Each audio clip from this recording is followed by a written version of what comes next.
नमस्कार छात्रों, मैं विवेकानंद झा आप लोग का स्वागत करता हूं आपके अपने channel the great learning point में। आज जैसा कि आप लोग, अब मैं उम्मीद करता हूं कि सीटेट का एग्जाम दे दिए होंगे और एग्जाम आपकी बहुत बेहतर गई होगी। जो भी क्वेश्चन मैंने डिस्कस किए थे, बहुत सारे क्वेश्चंस आपको मिले हैं। अब मैंने जो देखा है, जो बच्चे को मैं पढ़ा रहा था उन हिसाब से मैंने देखा है, तो क्वेश्चन जो सीटेट का सिलेबस है उससे एकदम पूछा गया, जेन्युइन क्वेश्चन है। इस क्वेश्चन में कहीं से ये नहीं कहा जा सकता कि हार्ड है, स्लो है, ऐसा कुछ नहीं है। ना बहुत अधिक कठिन कहा जा सकता है, ना बहुत अधिक आसान कहा जा सकता है। मिड से क्वेश्चन उठाया जाए और हर चैप्टर से लगभग क्वेश्चन उठाया गया है। तो सभी का आंसर की मेरे पास तैयार है, लेकिन सबसे पहले मैंने सोचा कि पार्ट में बांट के आपको आंसर की दूं तो बेहतर रहेगा, आपको भी मिलाने में सुविधा रहेगी। और जैसा मैं उम्मीद करता हूं, जनवरी फर्स्ट वीक तक फाइनल आंसर की भी सीटेट जारी कर देगा, क्योंकि 15 तक आपका रिजल्ट भी आ जाएगा। उम्मीद ऐसा करता हूं, ऑथेंटिक नहीं है तो चलिए अभी बिना समय जाया हुए मैं संस्कृत के क्वेश्चंस को करता हूं, क्योंकि 30 क्वेश्चन है। मैंने लैंग्वेज 2 लिया है, क्योंकि मैक्सिमम छात्र संस्कृत को लैंग्वेज 2 को में ही रखते हैं, लैंग्वेज 1 में हिंदी को रखते हैं। इसलिए मैंने सोचा कि इसको कर दूं। सीडीपी वगैरह तो कहीं कहीं से मिलाते भी लगते हैं, बहुत सारे चैनल से। संस्कृत में कुछ कठिनाई होती है तो मैंने सबसे पहले इसी को लिया है। देख लीजिए, लैंग्वेज 2 है आपका संस्कृत। प्रश्न 121 से 150 आप बनाए होंगे निश्चित तौर पर। में इसमें किन्हीं का प्रॉब्लम नहीं हुआ होगा। 120 से 150 क्वेश्चन हुए होंगे, 121 से 150 यानी कुल 30 क्वेश्चंस। अब यहां पर मैं चर्चा करूं तो आप देखिएगा, अधोलिखित गद्यांश पठित्वा प्रश्नानाम विकल्पात्मक उत्तरेभ्य उचितमं उत्तरम चिनुत। नीचे लिखे कि गद्यांश को पढ़ करके विकल्पात्मक उत्तरों में से उचित उत्तर को चुनना। पहला मेरा जो क्वेश्चन है वो गद्यांश आधारित है। तो गद्यांश आधारित क्वेश्चंस हैं। यहां देखिए, एक अस्मिन ग्रामे, आप लोग पढ़े होंगे, मैं थोड़ा तेज तेज में चलता हूं। आज समझाना नहीं है, क्लास नहीं लेना है, बस क्वेश्चंस को समझा देना है। एक अस्मिन ग्रामे सत्यप्रिय नाम का एका कष्टका वसति स्म। एक किसी गांव में एक सत्यप्रिय नाम का एक बढ़ई रहता था। स प्रत्याहं वनं गत्वा कुठारेण काष्ठानि छिन्दन्ति स्म। वह जाकर के वन में कुल्हाड़ी से लकड़ियों को काटता था। काष्ठानि छित्त्वा तानि काष्ठानि नगरे विक्रयी सह जीविकोपार्जनं करोति स्म। उन काष्ठों को लेकर के वह जाकर के बाजार में बेच करके अपना जीविकोपार्जन करता था। एवं सह सुखेन जीवनं नयति स्म। इस प्रकार वह सुख से अपने जीवन को जीता था। वने वृक्षाणाम समीपे एका नदी प्रवहति स्म। वन में वृक्ष के समीप एक नदी बहती थी। एकस्मिन् दिने यदा सत्यप्रिय कुठारेण काष्ठानि छिन्दन्ति स्म। एक किसी दिन जब सत्यप्रिय कुल्हाड़ी से काष्ठ लकड़ी को काट रहा था, तस्य हस्तात भ्रष्ट कुठारः जले औपतत। उसके हाथ से कुल्हाड़ी हट करके गिर गया पानी में। कुठारेण विना सा काष्ठानि छेतुं असमर्था भवति। कुल्हाड़ी के बिना वह लकड़ी को काटने में असमर्थ हो गया। सह उच्चैः विलापं कर्तुम् आरभ। वह जोर से रोने लगा। तस्य क्रंदनं श्रुत्वा वरुणदेवः नद्याः बहिरागत्य तम् अपृच्छत्। उसके विलाप क्रंदन श्रुत्वा, रोने को सुनकर के वरुण देव नदी से बाहर आकर के उससे पूछे, भद्र कस्मात् रोदसी, हे सज्जन क्यों रो रहे हो। ततः सत्यप्रिय सर्वं वृतांतं तस्मै निवेदितवान।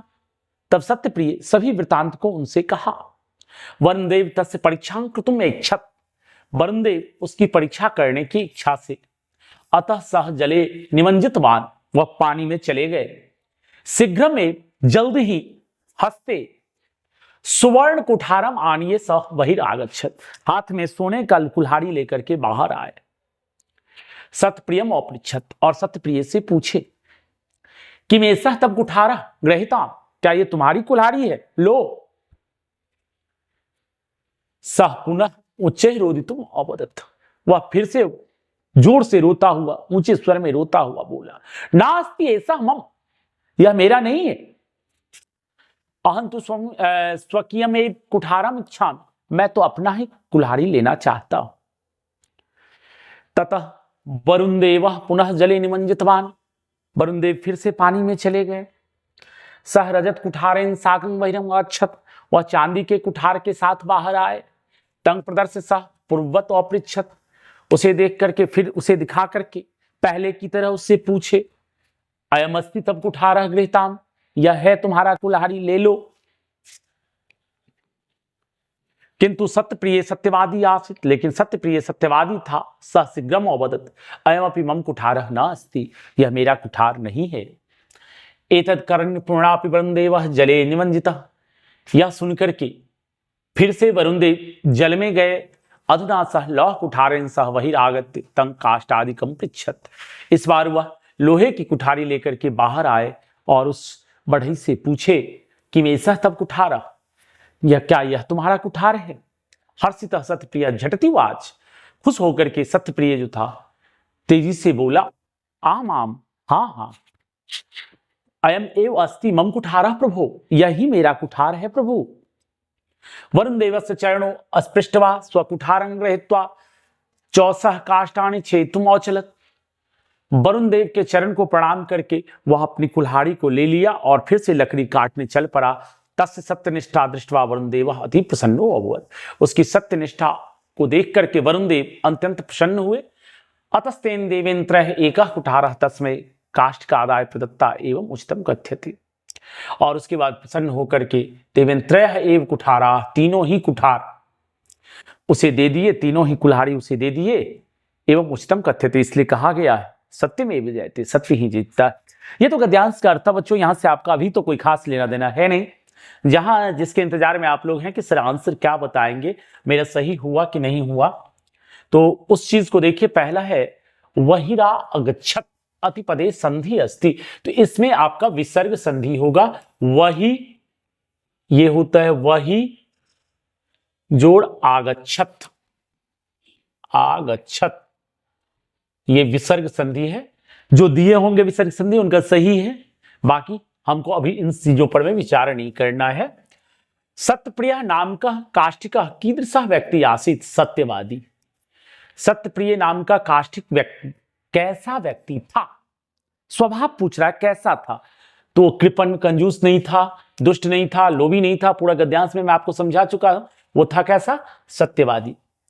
नास्ति सहमम इति कह कम अकथयत, न अस्ति एषः मम, यह नहीं है मेरा, यह किसने और किसको कहा है, किसने और किसको कहा है, तो यह काष्ठिक ने कहा था। किससे कहा था, वरुण देव से कहा था।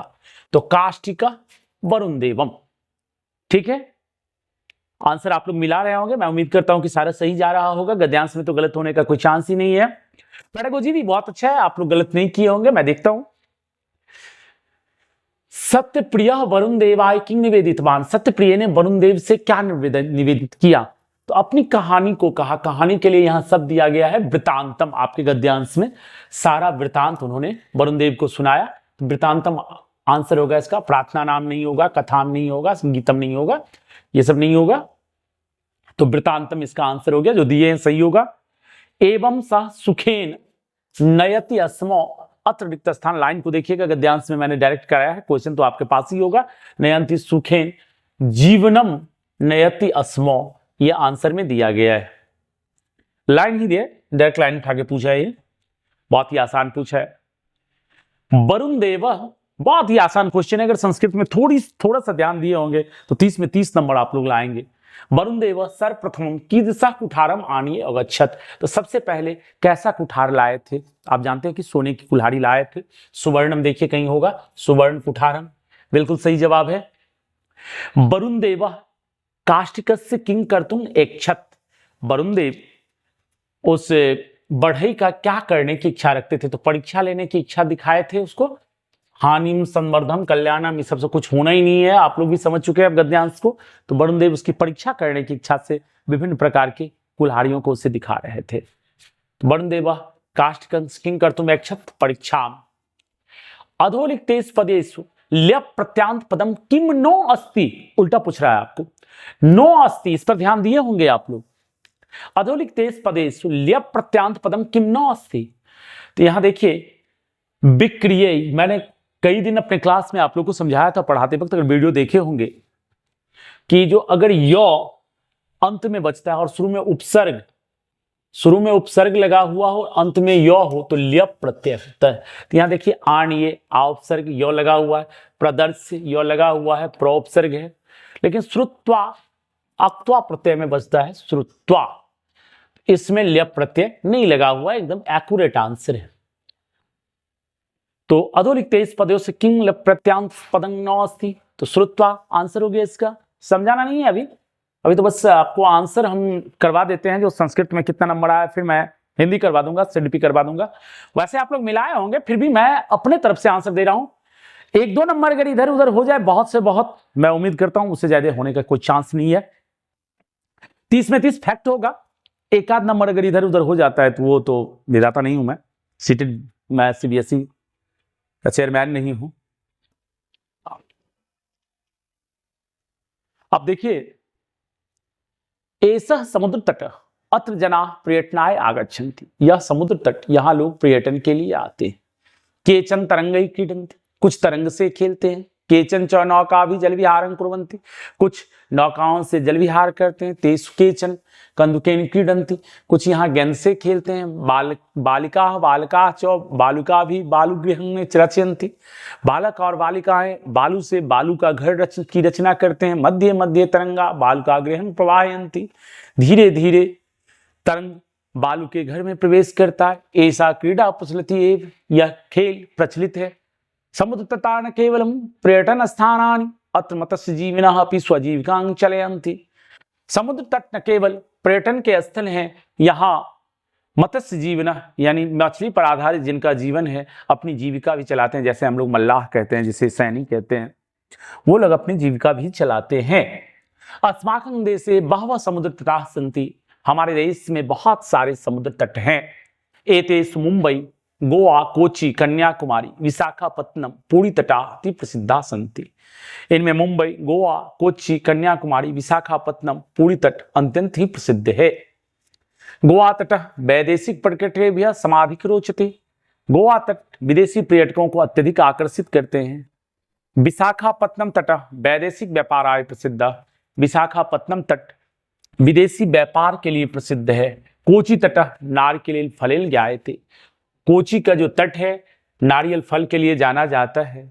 मुंबई नगर से जुहू तटे सर्वे जना स्वरंग विहरंती, मुंबई तट के मुंबई नगर के जुहू तट सभी लोग घूमने के लिए जाना जाता है। चेन्नई नगर से मेरीना तट देशस्य सागर तटेश दीर्घतम, चेन्नई नगर का मेरीना तट देश का सबसे बड़ा सागर तट है।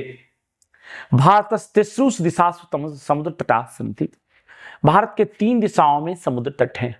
अस्मादेव कारणात् भारत देश प्रायद्वीप कथ्यते, इसी कारण से भारत देश को प्रायद्वीप कहा जाता है। पूर्व दिशायाम बंगोपसागर, पूर्व की दिशा में बंगाल की खाड़ी। दक्षिण दिशायाम हिंद महासागर, दक्षिण की दिशा में हिंद महासागर। पश्चिम दिशायाम च अरब सागर अस्ति, पश्चिम की दिशा में अरब सागर है। एतेषां त्रयाणाम सागराणाम संगम कन्याकुमारी तटे भवति, इन तीनों सागरों का संगम कहां पर होता है, तो कन्याकुमारी में होता है। अत्र पूर्णिमायां चंद्रोदय सूर्यास्तं च युगपदेव द्रष्टुम शक्यते, यहाँ पूर्णिमा का चंद्रोदय और सूर्यास्त देखने योग्य होता है। अब यहाँ देखिए क्वेश्चन पर में, ये तो गद्यांश मैंने समझाना था, वैसे भी क्वेश्चन समझ के आ जाता, लेकिन मैंने तेजी में एक बार समझा दिया आपको। दीर्घतम इत्यस्मिन् पदे कः प्रत्यय, तम, तम जब लगा होता है तो तमप प्रत्यय होता है मेरे साथियों। दीर्घतम लगा हुआ है तो वहां पर में कौन सा प्रत्यय होगा, तमप प्रत्यय होगा, नो डाउट, इसमें देखना ही नहीं है हमको ज्यादा। भारतीय त्रयाणाम सागराणाम संगमम कुत्र भवति, भारत के 3 सागरों का संगम, अभी अभी गद्यांश में आपने देखा कि उसका जिक्र है कन्याकुमारी का। 3 सागरों का संगम कहां पर होता है, कन्याकुमारी। भारत से दक्षिण दिशायाम का सागर अस्ति हिंद महासागर, भारत के दक्षिण दिशा में कौन सा सागर है, हिंद महासागर। क्लियर आंसर है, इस पर मैं ज्यादा जिक्र नहीं करूंगा, आप लोग को भी आता होगा, और मैं 100% नहीं 150% कह सकता हूं कि आप लोग बिल्कुल सही बनाए होंगे, मेरा ये भरोसा है। हाँ, अगर एक आध क्वेश्चन किन्हीं छात्र का गलत हो भी गया हो तो कोई फर्क ना पड़ता है, एक आध क्वेश्चन से। अगर आप 30 में से 2-3 दे भी दिए सीटेट को, रख ले भाई, तैयो 28 नंबर दे दे हमको, काफी है। अब यहां देखिए, अधोलिखित तालकया सम्यक सम्मेलनम कुरुत। मुंबई नगरम, मुंबई नगर में कौन सा तट है? जुहू तट। विशाखापत्तनम विदेशी व्यापार के लिए प्रसिद्ध है। चेन्नई नगर में मैरीना तट है जो विश्व भारत का सबसे लंबा समुद्र तट है। कोची नारिकेल फलान। अब यहां इस तरह से अगर हम मिलाते हैं तो ये सीरीज कहां पर मिलता है? दिखाई दे रहा होगा आप लोगों को, ए नंबर में। ए का चौथा, ए का चौथा, बी का पहला, बी का पहला, सी का चेन्नई नगर है, चेन्नई नगर में मैरीना तट है, सी का दूसरा, डी का तीसरा। एक नंबर अगर आप सीरीज बना के दिए होंगे, बिल्कुल सही है। अब यहां देखिए, तरंगय इत्यस्मिन् पदे का विभक्ति वचनम अस्ति। तरंगय, इसमें तृतीया बहुवचन होता है, देवई होता है तृतीया बहुवचन, आप याद कीजिएगा। याद किए होंगे, बालकई, देवई। बहुत सारे शब्द रूप में आपने देखा होगा, औकारांत पुल्लिंग जो चलता है, तरंग औकारांत पुल्लिंग है तो देव पर ही चलता है, तृतीया बहुवचन है यहां। आगे बढ़िए। समुद्र तटीय के स्वजीविकाम चालयंती, तो मत्स्य जीवना पहले जिक्र हो चुका है। समुद्र तटम जनाः किमर्थम आगच्छन्ति, तो समुद्र तट पर लोग किस लिए आते हैं? तो पहले लाइन में आप देखें तो पर्यटनाय, सबसे इंपोर्टेंट चीज क्या है? पर्यटन के लिए आते हैं। बाकी और भी आंसर थे लेकिन ये ऑथेंटिक आंसर है। अधोलिखितेष बालकानां साहित्यस्य एकम वांछनीय विशेषता नो अस्ति। कहता है नीचे लिखे गए साहित्य में एक वांछनीय विशेषता, बालकों के साहित्य में एक वांछनीय यानी इच्छित विशेषता नहीं है। देखिए, आकर्षक चित्रांकन होता है, आकर्षक चित्र बच्चों के साहित्य में दिए जाते हैं। पशु जीवन पत्राणी, पशुओं से संबंधित, जीव पत्रों से संबंधित बातें दी जाती है।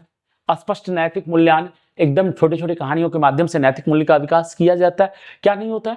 अक्षराणाम दीर्घाकार परिचित शब्दाच, दीर्घा बड़े बड़े आकार में अक्षर नहीं लिखे जाते हैं, परिचित शब्दों को नहीं लिखे जाते हैं। ये कोई खास विशेषता नहीं हुई, मेरे ख्याल से ये आंसर होना चाहिए इसका 4 नंबर। ये मेरा अपना ओपिनियन है, मेरी समझ है, बाकी तो सीबीएसई जाने, लेकिन मुझे उम्मीद है कि 100% यही होगा। देखिए, आधारभूत अंतर्वैयक्तिक संप्रेषण कौशल कथ्यते। आधारभूत अंतर्वैयक्तिक संप्रेषण कौशल मैंने पढ़ाते वक्त क्लास में आपको कहा था, जो दैनिक संप्रेषण में जो बोलचाल में प्रयोग में लाते हैं, दैनिक कार्यों में जो हम करते हैं जिस भाषा का प्रयोग, वो आधारभूत संप्रेषण कौशल कहलाता है।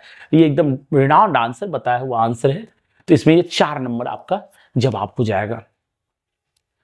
अधोलिखितेषु किं समावेशी कक्षायां रचनायां सहायकं न भवति। अब नीचे लिखे गए में क्या समावेशी कक्षा की रचना में सहायक नहीं होता है? समावेशी कक्षा आप लोग पढ़ चुके हैं, पढ़ाने का वक्त तो है नहीं, मैं सीधे तौर पर जिक्र करूं कि यहां पर मैं कहता है कक्षायां कतिपय छात्राणां अनुभव अनुवीक्षक रूपेण उपस्थित। कक्षा में कुछ छात्र अनुवीक्षक के रूप में उपस्थित हो जाएं, वो क्लास को लीड करना शुरू कर दें, तो ये समावेशी कक्षा का लक्षण नहीं है। मित्र समूह अंतरक्रिया प्रतिपुष्टि व्यवस्था ये समावेशी कक्षा का है। दल कार्यानाम प्रदानम, टीम वर्क, टीम टास्क दे देते हैं, ये भी समावेशी कक्षा है। बहुभाषिक पद्धति प्रयोग अंगीकरण, बहुभाषी पद्धति का प्रयोग और अंगीकरण, ये भी समावेशी कक्षा में आता है। तो ये तीनों हमारे समावेशी कक्षा में आता है, लेकिन ये नहीं आता है समावेशी कक्षा में। मैं उम्मीद करता हूं कि आप लोग सही दिए होंगे। वीडियो अच्छा लगे तो लाइक शेयर जरूर कीजिएगा। जो सब्सक्राइब नहीं किए हैं, सब्सक्राइब जरूर कर लीजिएगा, क्योंकि बहुत सारी चीजें मैं इस वीडियो चैनल पर देने वाला हूं। देखिए, थोड़ा सा समय अभाव होता है, लेकिन मैं देता रहूंगा, क्योंकि मैं प्रोफेशनल यूट्यूबर नहीं हूं, तो आप ये समझिए। लेकिन मैं आपके साथ बना रहूंगा, अच्छी अच्छी चीजें पढ़ाने के लिए, बीपीएससी से संबंधित और जनरल कॉम्पिटिशन से संबंधित सेलेक्टेड चीजें मैं लाता रहूंगा। देखिए, स्टीफन क्रोसन महोदय अनुवीक्षण परिकल्पना इति विषये अधोलिखितेषु किं सत्यं नास्ति। तो इयं अनुवीक्षणं कर्तुं समर्थः भवेत् यदि तस्य समीपे पर्याप्त समय अस्ति, नियमानां पर्याप्त ज्ञानं च अस्ति। छात्र अनुवीक्षण करने में समर्थ होते हैं यदि उनके पास पर्याप्त समय है और नियमों का पर्याप्त ज्ञान है। सही है। इयं द्वितीय भाषा अधिग्रहण प्रसंगे प्रयुज्यते, ये द्वितीय भाषा के अधिग्रहण के प्रसंग में प्रयोग होता है। इयं अधिग्रहणं अधिगम संबंधों पर आधारिता वर्तते। सत्यं नास्ति निगेटिव पूछ रहा है, कहता है यहाँ यंग अधिग्रहणं अधिगम संबंधों पर आधारिता वर्तते, यह अधिग्रहण अधिगम संबंध के ऊपर आधारित है, ये गलत है, ये छात्रों के ऊपर केंद्रित है।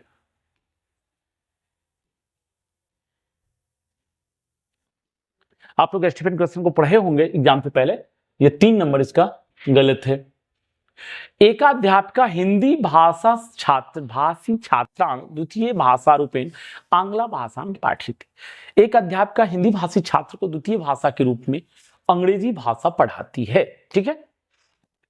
सा अस्पष्ट नियमानां कथनं विना, वे अस्पष्ट नियमों को कहे बिना तेभ्यः आंग्ला भाषाया लघु वार्तालापाय प्रसंगवान अवसरान च ददेति, वे अंग्रेजी भाषा में छोटे वार्तालाप के प्रसंग का अवसर देती है। सा तेषां समक्षम उदाहरणानि उपास्थित्यति, वो उनके समक्ष उदाहरणों को उपस्थित करते हैं।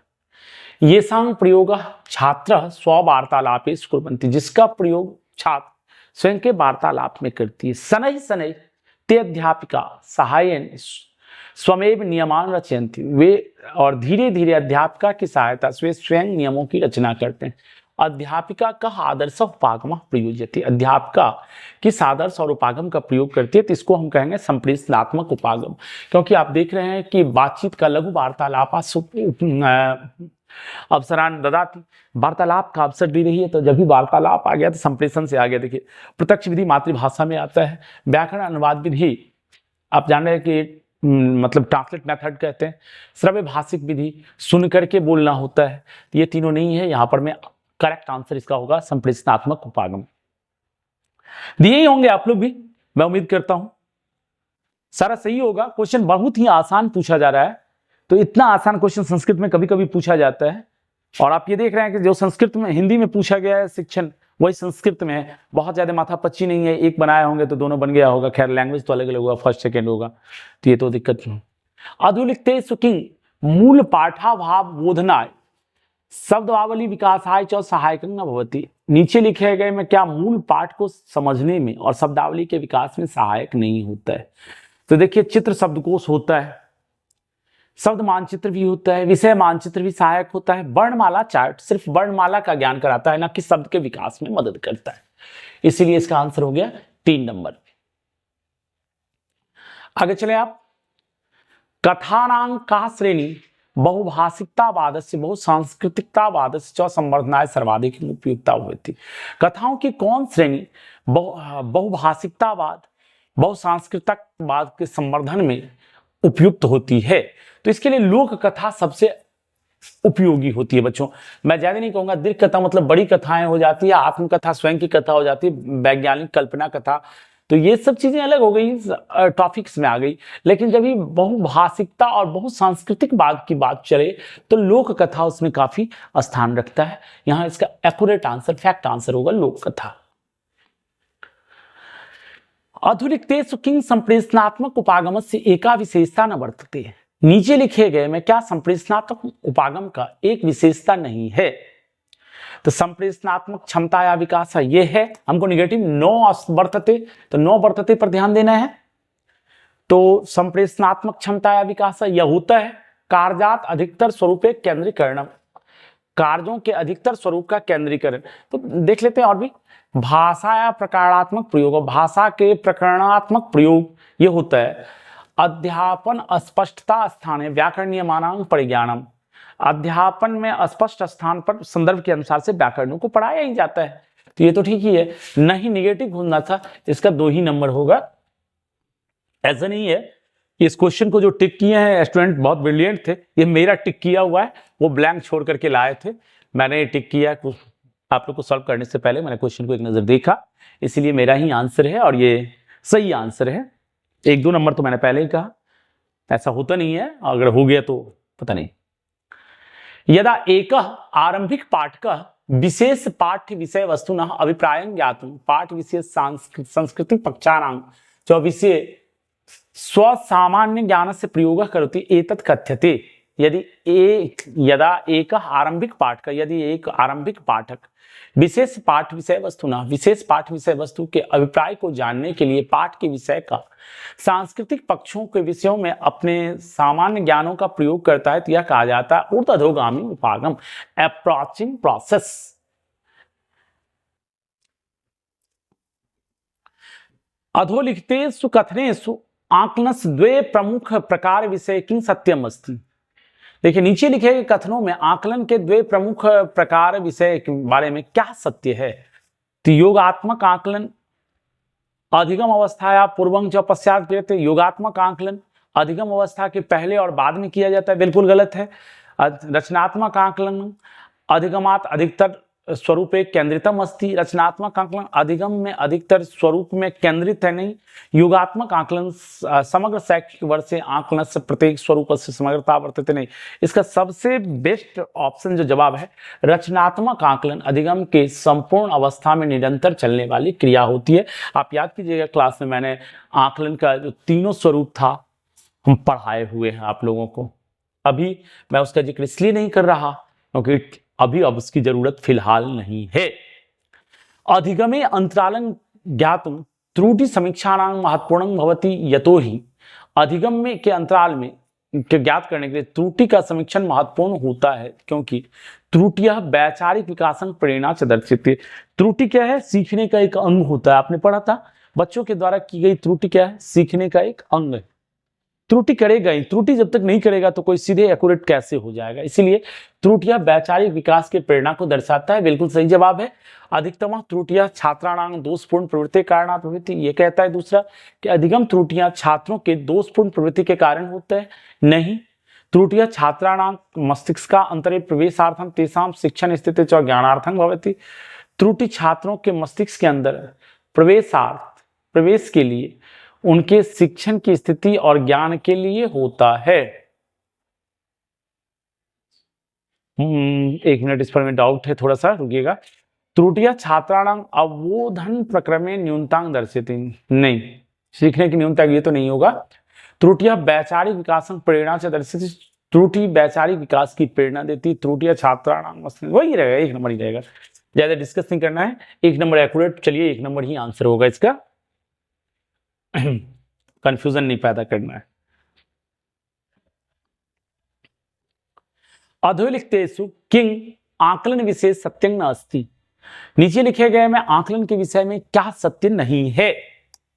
अब जैसा कि पहला ऑप्शन कहता है एतत् केवलम अध्यापकेन क्रियते, यह केवल अध्यापक के द्वारा किया जाता है। तो आज तक आपने पढ़ा देखा कि केवल वाला तो होता ही नहीं, और आकलन क्यों केवल शिक्षक और छात्र दोनों के द्वारा आकलन किया जाता है, ना कि शिक्षक के द्वारा होता है। स्टूडेंट स्वयं भी अपना आकलन करते हैं और छात्र के द्वारा भी उनका आकलन किया जाता है। तो ये एक नंबर इसका गलत है, सत्यं न अस्ति। नेगेटिव पूछ रहा था। अगला क्वेश्चन, अधोलिखितेषु किं अधिगमस्य प्रमुख क्षेत्र रूपेण न मन्यते। नीचे लिखे गए में कौन अधिगम के प्रमुख क्षेत्र के रूप में नहीं माना जाता है। मनोगत्यात्मक है, साइकोमोटर, संज्ञानात्मक है, सामाजिक सांस्कृतिक है, लेकिन प्रभावशाली क्षेत्र कुछ भी नहीं होता है। ये नहीं होता है, इसलिए इसका आंसर 4 नंबर हो गया। अगला क्वेश्चन कहता है आपका कि अधोलिखितेषु किम रचनात्मक कलनस्य उदाहरणं न अस्ति। सत्रांते एका सत्र परीक्षा, इसका सीधा सा आंसर याद रखिए आप कि सत्रांत में जो परीक्षा ली जाती है वह रचनात्मक आकलन का उदाहरण नहीं है। पी इति वर्णस्य वि इति अथवा छ इति संख्या न इति लेखनम पठनम वा एका सामान्य दृष्टि इति या कि समग्र वाले प्राप्यते डिस्लेक्सिया पठन संबंधी विकार हो गया। यहाँ कि पी को बी और 6 को 9 इति लेखनम पठनम वा एका सामान्य दृष्टि अस्ति। इसको क्या कहते हैं? इमोनिया, स्टारिंग, अफेजिया, ये कुछ नहीं होगा। यहाँ पर में क्या हो जाएगा? डिस्लेक्सिया, पठन संबंधित विकार है आपका। इस प्रकार मैंने 30 क्वेश्चन संस्कृत का कर दिया। मैं समझता हूं काफी संतुष्टि मिली होगी, आप लोग का काफी अच्छा नंबर आया होगा। बाकी हिंदी, सीडीपी, मैथ, ईवीएस सबको लेकर के मैं बारी बारी से आ रहा हूं। तब तक के लिए धन्यवाद।